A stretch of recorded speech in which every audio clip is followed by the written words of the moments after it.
السلام علیکم ورحمۃ اللہ وبرکاتہ۔ جناب مفتی صاحب، میرا سوال یہ ہے کہ مسلمان اپنے والدہ محترمہ یا والد محترم کی قبر کو بوسہ دے سکتا ہے کہ نہیں؟ پلیز یہ رہنمائی فرما دیں، شریعت کے لحاظ سے بڑی مہربانی ہوگی۔ اللہ حافظ۔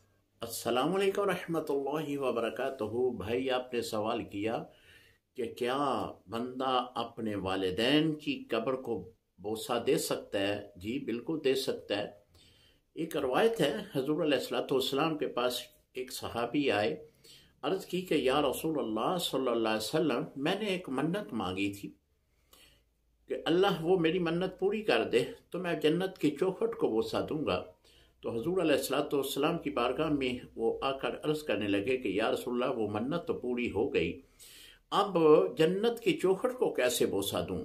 تو حضور فرمانے لگے، کیا تیرے والدین زندہ ہیں؟ عرض کی کہ یا رسول اللہ، وہ تو زندہ ہیں۔ فرمایا پھر والد جو ہے اس کے پیشانی کو بوسہ دے اور ماں کے قدموں کو بوسہ دے، جنت کی چوکھٹ کو بوسہ ہو جائے گا۔ ایک صحابی قریب بیٹھے تھے، عرض کی کہ یا رسول اللہ صلی اللہ علیہ وسلم، جن کے والدین زندہ نہ ہوں، تو آپ نے فرمایا کہ ان کی قبروں پہ چلے جاؤ اور جہاں والدہ کی قبر ہے اس کے پیروں کی طرف بوسہ دو اور والد جو ہے اس کے سر کی طرف بوسہ دو، تو یہ جنت کی چوکھٹ کو بوسہ ہو جائے گا۔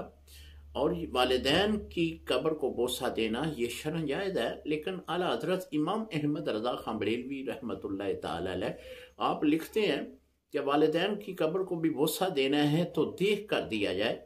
دیکھیں کہ اگر کوئی شخص دیکھ رہا ہے تو پھر بوسے کو مؤخر کر دیں، جب تنہائی میں ہوں گے تو اس وقت بوسہ دیں۔ اس کی بڑی وجہ یہ ہے کہ وہ دیکھنے والا یہ نہ سمجھ لے کہ یہ قبر کو سجدہ کر رہا ہے، لہذا جب بھی اکیلے اپنے آپ کو پاؤ تو اس وقت والدین کی قبر کو بوسہ دے سکتے ہو۔